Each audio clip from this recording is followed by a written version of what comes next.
नमस्कार दोस्तों। एक नए वीडियो में आपका स्वागत है। आज की वीडियो में मैं बात करना चाहूँगा खर्चों की। खर्चे जो हम रोज़मर्रा की ज़िंदगी में करते ही हैं। कुछ खर्चे तो हमको ज़रूरी ही होते हैं, जैसे कि घर का राशन, आपका अगर हेल्थ इंश्योरेंस है तो वो, टर्म लाइफ इंश्योरेंस।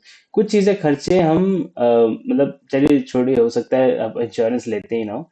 आपका अगर आप घर रेंट पे रहते हो तो रेंट का खर्चा, वो तो मेन ही होता है ना।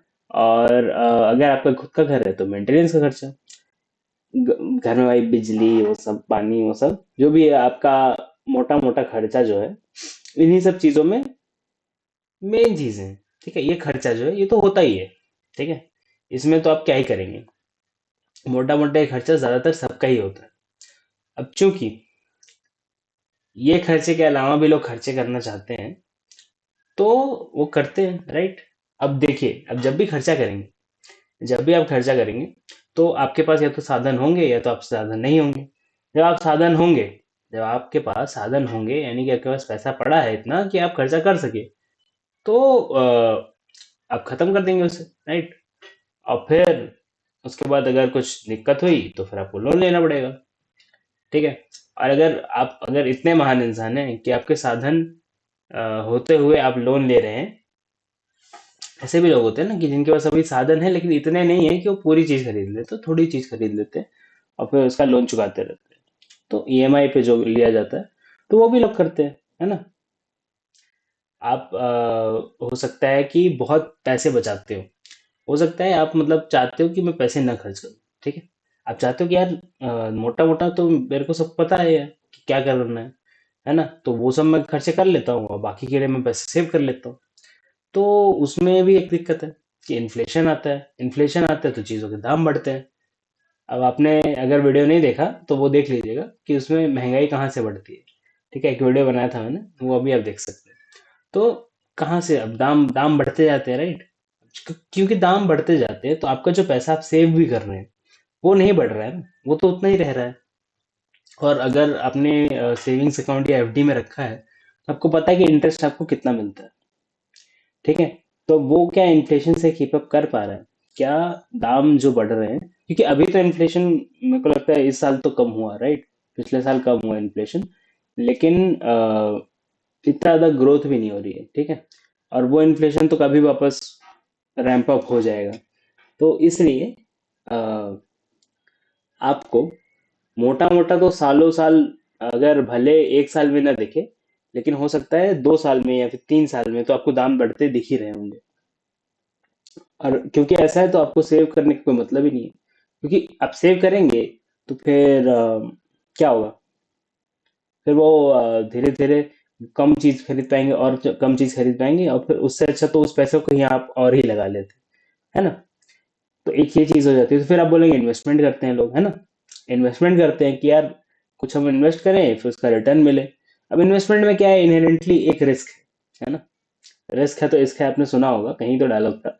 तो इनहेरेंटली एक रिस्क है, ठीक है। तो रिस्क जब होता है तो कंट्रोल क्या होता है, हमारे हाथ से चला जाता है। ठीक है, जितना ज्यादा रिस्क उतना कम हमारे पास कंट्रोल रहता है उस चीज को करने का। ठीक है, किसी भी चीज में अगर खोने का डर है तो उसमें आप कुछ कंट्रोल नहीं कर पा रहे, इसीलिए खोने का डर है। आपके हाथ में पैसे पड़े हैं तो आपको कम है खोने का डर, है ना।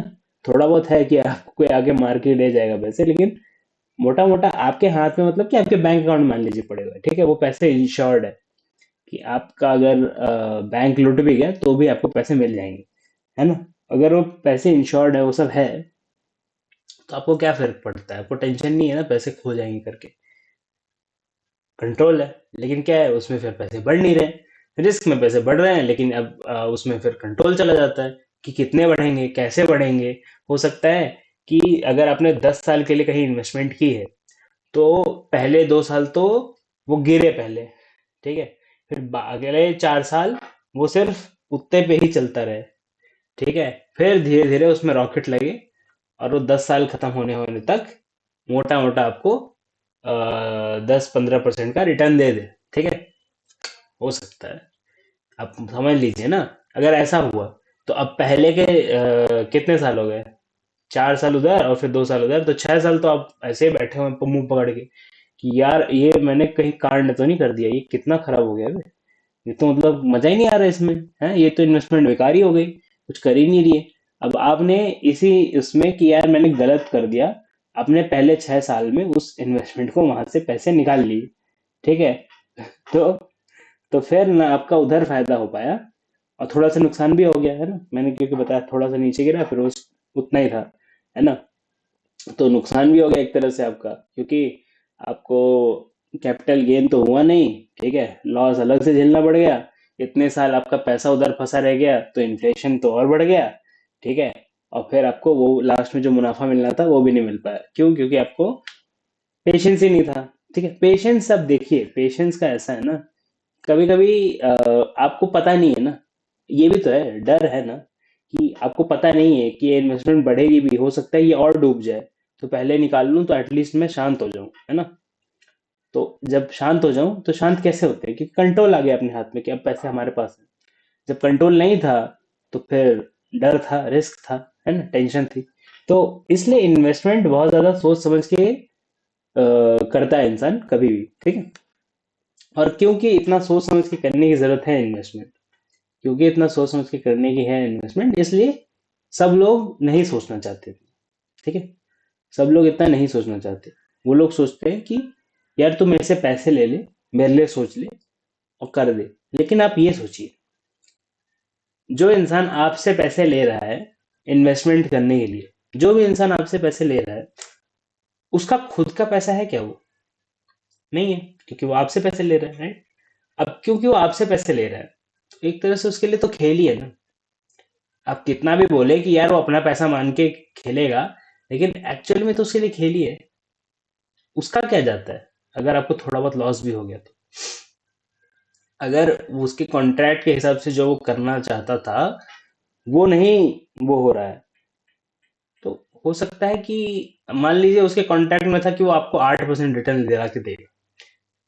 मान रहे, मान ले ऐसा हो जाए कि उसने बोला कि 8% तो मैं आपको दिलाऊंगा, तो अगर ऐसा मान लें आप, तो फिर उसमें वो 8 ही % दे आपको, ठीक है, और उसके ऊपर का रिटर्न की कोशिश भी ना करे, ठीक है, कि 10% हो जाए, 12% हो जाए, कोशिश भी ना करे, ठीक है, 8 पे ही अटका रहे उसकी सुई, तो वो थोड़ा सेफर ही खेले, ठीक है। तो फिर आप बोलेंगे यार फिर तो ये मैं ही कर लेता, मैं थोड़ा थोड़ा ठीक अच्छे रिटर्न ले आता, फिर तूने क्या ही बढ़ाया, है ना, इतना तो इन्फ्लेशन हो गया। हो सकता है ना, ऐसा हो सकता है। अब क्योंकि ऐसा हो सकता है और आपके पास कंट्रोल भी नहीं है, तो रिस्क है ना, कंट्रोल नहीं है ना आपके पास, क्योंकि वो इंसान जिसको आपने पैसे देके बोल दिया यार तू इन्वेस्टमेंट कर दे मेरे लिए, तो कंट्रोल चला गया ना आपके हाथ से, रिस्क आ गया, है ना। अब जब रिस्क आ गया कि ये इंसान कितना ही रिटर्न दिलवा पाएगा, तो उसमें प्रॉब्लम ये आ जाती है कि कुछ लोग सोचते हैं कि कॉन्ट्रैक्ट के बलबूते वो लोग ज्यादा रिटर्न ले लेंगे, ठीक है। हो सकता है आप बोले यार मैं 8% कॉन्ट्रैक्ट ही नहीं बनवाता, मैं बनवाऊंगा 20 का कॉन्ट्रैक्ट, तो 20 कर, मेरे को 20% देती रिटर्न, कैसे भी दे। अब देखिए वो तो कोशिश करेगा 20% देने की, लेकिन वो फिर पैसे आपके ऐसी जगह फंसा देगा ना, जहाँ पैसे फिर वो लक्ष्मी चिट फंड जैसा हालत हो जाएगा। आपने देखी है मूवी हेरा फेरी? उसमें उसमें नहीं 20 दिन में पैसा डबल, भावा है। अब 20 दिन में पैसा डबल का जो प्रॉब्लम है वो ये है कि उसमें पैसा डबल हो सकता है, कुछ लोग का हो भी जाए, ठीक है। प्रॉब्लम तो क्या आता है कि यार तुमको पता नहीं है किस दिन वो भागेगा, ठीक है, और वो फिर ऐसा भागेगा ना कि इतने सारे लोग का पैसा लेके गायब होगा, तुमको पता ही नहीं चलेगा क्या हो गया, है ना। क्योंकि हो सकता है कुछ लोग का पैसा डबल करके भी दे दे, फिर तभी तो फिर लोगों में कॉन्फिडेंस आएगा, फिर ज्यादा ज्यादा पब्लिक जमा होगी, है ना। वरना आप सोचो, कोई भी स्कीम चलाने से पहले बाबू भाई करना पड़ता है ना। करना पड़ता है, तो ऐसा हो जाएगा, ठीक है। तो यार ऐसे में फिर वही बात है कि ज्यादा रिटर्न के पास आप जाएंगे तो क्या होगा, फिर दिक्कत हो जाएगी, है ना। अब मैं सोच अब मैं अब रिटर्न रिटर्न के पीछे ना मैंने एक वीडियो बनाया था, ठीक है। आप वो भी देख सकते हैं, मैं लिंक कर दूंगा इधर, ठीक है। तो अब मोटा मोटा समझिए, खर्चा तो हो रहा है, खर्चा करवाया जा रहा है, इन्फ्लेशन हो रही है तो खर्चा तो करना पड़ेगा, है ना। क्योंकि कुछ नहीं तो आपके जो नॉर्मल खर्चे वो ही बढ़ जाएंगे, बढ़ जाएंगे। इन्वेस्टमेंट आपको करना आता नहीं है, ठीक है, बहुत जरूरी है। बहुत जरूरी है ये चीज कि आप खुद समझे, खुद थोड़ा सीखें। आप थोड़ा अगर इतना ना जाने कि यार सब कुछ आता है मुझे इन्वेस्टमेंट का, तो आप इतना जान सके कि मैं जिसको पैसा दे रहा हूँ और जो मेरे लिए इन्वेस्टमेंट कर रहा है उसको मैं जज कर सकूं, उसको मैं देख सकूं कि यार ये इन्वेस्टमेंट भी ठीक से कर रहा है कि नहीं, इसने डाइवर्सिफाई किया है कि नहीं मेरा पोर्टफोलियो थोड़ा। ठीक है, एक ही एसेट में तो नहीं डाल दिया है, एक ही एसेट क्लास में। हो सकता है आपके सारे पैसे स्टॉक में ही पड़े हैं, ठीक है, ये स्टॉक उस स्टॉक, स्टॉक में ही पड़े सिर्फ, ठीक है, लेकिन फिर गोल्ड भाग गया इतना, ठीक है लेकिन गोल्ड भाग गया इतना, तो गोल्ड में कौन पैसे डालेगा? गोल्ड में पैसे डालने चाहिए थे ना तेरे को, तूने स्टॉक में क्यों पैसे डाले? वो सारे पैसे अगर गोल्ड में होते तो कितना बढ़ जाता वो, है ना?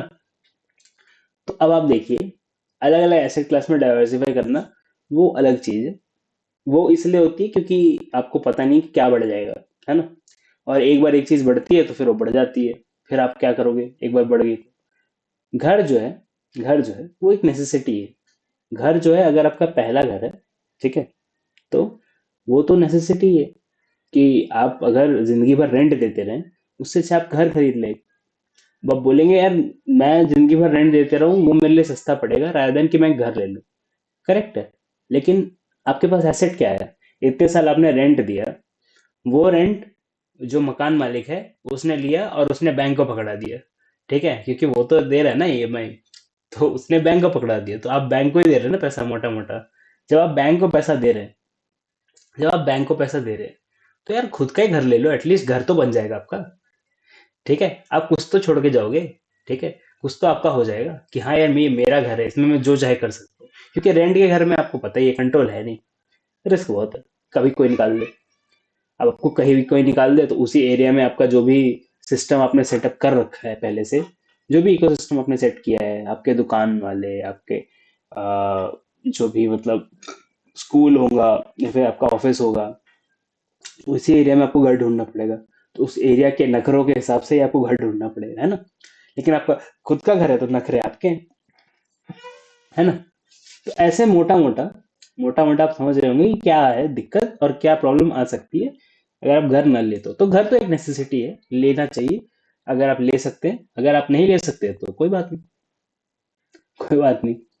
सब कुछ सब कोई नहीं कर पाता, लेकिन एटलीस्ट पता तो होना चाहिए कि यार ये करना जरूरी है ना? अब सोचिए, जो भी जो भी खर्चे हैं, जो भी आपको करने हैं, कुछ नेसेसरी होंगे, कुछ जरूरी होंगे, कुछ वो होंगे। और मैंने पहले भी बताया कि जब भी आपके खर्चे होंगे तो आपको एक्चुअल में अपना पैसा बढ़ाना है, इतना पैसा बढ़ाना है कि वो खर्चे जो हैं, खर्चे जो हैं वो बहुत छोटा सा परसेंटेज हो जाए आपकी सैलरी का, ठीक है, ताकि ऐसे आप मतलब जी सके। लेकिन अब बोलेंगे यार अब सब नहीं कर सकती है, तो आपको सबकी क्यों पड़ी है? सबकी क्यों पड़ी है? आप अपना देखो ना, एक इंसान की तो बढ़ सकती है ना इतनी। आप अपना देखो। आप बोलोगे यार सब करने लगे तो नहीं करते सब। जिस भी इंसान ने ये वीडियो देखा है वो सब नहीं करेंगे ये चीज, ठीक है? सबको नहीं पड़ी है इतनी कि यार एक वीडियो से ही हम इतने इंस्पायर हो गए कि हम जिंदगी में अपना इतना पैसा बढ़ाएंगे कि खर्चे तो क्या ही है, ठीक है, उसके सामने खर्चे क्या ही है। पर मैं ये बताना चाहता हूँ इस वीडियो से, खर्चे इनएविटेबल है, खर्चे होने ही हैं। खर्चे आप सोचिए ना, आपने पैसे बचाए, जिंदगी भर आप हेल्थ केयर में नहीं गए, आपके पैसे बचाए, आपने बहुत पैसे बचाए है ना, डॉक्टर के पास नहीं गए रेगुलर चेकअप कराने। अब आपको एक बड़ी सी बीमारी हो गई, सारा पैसा चला गया उसमें, ठीक है, आपके अलग से अटेंडेंट वो सबके पैसे भी लग रहे हैं। ठीक है, हो सकता है कि आपका कुछ हो सिस्टम जिससे आप हॉस्पिटल में सर्जरी वो सब करा लें, तो उसका पैसा तो आपके जेब से नहीं गया, ठीक है, लेकिन अटेंडेंट्स आपको रखने पड़ेंगे। जब आपकी बॉडी थेरेपी होगी, जब आप थोड़ा रिकवर करेंगे सर्जरी से, उसके लिए अटेंडेंट्स तो चाहिए ना, कि कौन रखेगा आपका ख्याल? बच्चे आएंगे आपके ख्याल रखने हैं बुढ़ापे में, इतना आपने प्यार से रखा है अपने बच्चों को कि आपके बच्चे आएंगे आपका ख्याल रखने। आप समझ रहे हैं ना मैं क्या बोल रहा हूँ? जब भी जब भी खर्चे आप नहीं करते, वो खर्चे घूम फिर के आपको मल्टीप्लाई होके मिलते हैं, ठीक है? बहुत सारी चीजें हो सकता है कि जैसे मान लीजिए कुछ लोग होते हैं जो अपनी पत्नियों को कहीं घुमाने नहीं लेके जाते, कभी कभी घुमाने नहीं लेके जाते, कभी बाहर का नहीं खिलाया, कभी वो नहीं किया। तो अब ऐसे में वो फिर ये हो जाता है, इतनी रिप्रेस्ड हो जाती है वो पत्नी कि जब बाद में समझ लीजिए थोड़ा बुढ़ापा जब आता है, जब उसके पास थोड़ा कंट्रोल आता है पैसों का, एसेट्स का, तो वो इतना घूमती है, इतना खर्चे करती है, इतना ज्यादा वो हो जाती है कि पता नहीं कौन सी इच्छा निकाल रही है वो। ठीक है। तो उसके उस उससे उसके जो क्या बोलते हैं तांडव से बचने के लिए अब बीच बीच में थोड़ा थोड़ा खर्चा करना आपको जरूरी है। बीच बीच में आपको ये करना जरूरी है कि कहीं घूमने चले गए, कहीं खिला दिया, कहीं घुमा दिया। ठीक है, थोड़ा थोड़ा करना जरूरी है। ठीक है। अगर आप कुछ नहीं करेंगे तो फिर उससे ये होगा कि वो इच्छाएं जो हैं वो मल्टीप्लाई होती जाएंगी। और क्योंकि वो इच्छाएं मल्टीप्लाई होती जाएंगी तो फिर वो जब एक बार ऐसे भड़ास निकलती है ना, जैसे कहते हैं, भड़ास जब निकलेगी तो फिर वो मोटा मोटा समझ लीजिए कि सब कुछ ही डुबा देगी। ठीक है, वो जैसे डैम टूट जाए और पूरा पानी एक साथ बह जाए ना, वैसा वैसा हालत हो जाएगा आपका फिर। ठीक है। तो खर्चे तो आने ही है, खर्चे करना ही पड़ता है। और खर्चे करने में ऐसे नहीं है कि कोई बहुत महान काम कर रहे हैं आप, है ना। खर्चा तो इजीली हो जाता है, अगर आपके पास पैसे हैं तभी आप खर्चा कर सकते हैं। आपके पास पैसे नहीं है तो आप खर्चा कहाँ से करेंगे। तो पैसे तो होने चाहिए उसके लिए सबसे पहले। और पैसे इतने होने चाहिए कि सारा खर्चा समेट लें और फिर भी नदी ना बहे। ठीक है, तब भी बांध हमारा वो रहे, है ना। बांध हमारा स्टेबल रहे, जितना पानी चाहे हम निकाल सके, लेकिन बांध हमारा अभी भी कड़क खड़ा है। ठीक है। तो जिंदगी में बांध टूटने की नौबत ना आने दे। आपको वीडियो पसंद आए तो लाइक करें, शेयर करें, सब्सक्राइब करें। आपको जिंदगी को दुख तकलीफ है तो आप कंसल्टेशन ले सकते हैं, व्हाट्सएप कर सकते हैं। सी आपको व्हाट्सएप ग्रुप ज्वाइन करना चाहिए जिसमें रेगुलर अपडेट्स आते रहते हैं जब भी इस चैनल पे कोई नया वीडियो आता है। तो वो आप कर लीजिए। आप सब्सक्राइब कीजिए वीडियो को, मेरे को लगता है आपको पसंद आया होगा। तो वीडियो को आप सब्सक्राइब कीजिए, सराहिए। ठीक है, थोड़ा आप ये सोचिए कि इस चैनल के सब्सक्राइबर्स कैसे बढ़ाएं। ठीक है, क्योंकि आप हो सकता है आपने सब्सक्राइब किया हो लेकिन आपके घर में बाकी लोग भी तो हैं, उनके भी तो फोन्स हैं, उनके भी तो अकाउंट्स हैं, उससे सब्सक्राइब कर दीजिए। ठीक। तो ऐसे बढ़ाइए सब्सक्राइबर्स। आप आपको कहीं भागते हुए नहीं जाना है, आप बस अपने घर में देखिए। अगर आपके सबके सब्सक्राइब नहीं हुए तो आप और सब्सक्राइब कर सकते हैं। और बाकी बाकी ऐसा ऐसा मैंने क्या ही बात कर दी कि आप किसी सब्सक्राइब नहीं करा सकते। ठीक है। तो आप कराइए, शेयर कीजिए वीडियो और बताइए कि आप कितने खर्चे करते हैं और आप कितना खर्चा करना चाहते हैं, क्योंकि जिंदगी में ना खर्चे ये हैं जो जिंदगी में सुकून लाते हैं। ठीक है। आप कहेंगे यार खर्चे करने में दुख होता है, लेकिन खर्चे आप बताइए एक बार कर दें आप, तो जिंदगी में सुविधा भी तो काफी आती है। खर्चों से ही तो सुविधा आती है। अगर खर्चे ही ना हो तो यार आप समझ लीजिए आप खाना भी ना खा पाए, वो भी तो खर्चा है, वो भी बचा लो। है, ये क्या बात हुई। समझ रहे ना आप। तो मोटा मोटा ये सब चीजें आप बताइए, आपको सुनना अच्छा लगता है। अगर आपको नहीं लगता तो वो भी आप कमेंट कर सकते हैं। ठीक है। और जैसे जैसे ये सीरीज आगे बढ़ेगी, कह सकते हैं पैसों के बारे में, तो और भी चीजें पता चलेगी, है ना। तो मोटा मोटा ये था आज का topic. Thank you very much for watching this video. मैं मिलता हूँ आपको अगले वीडियो में, तब तक के लिए बाय बाय।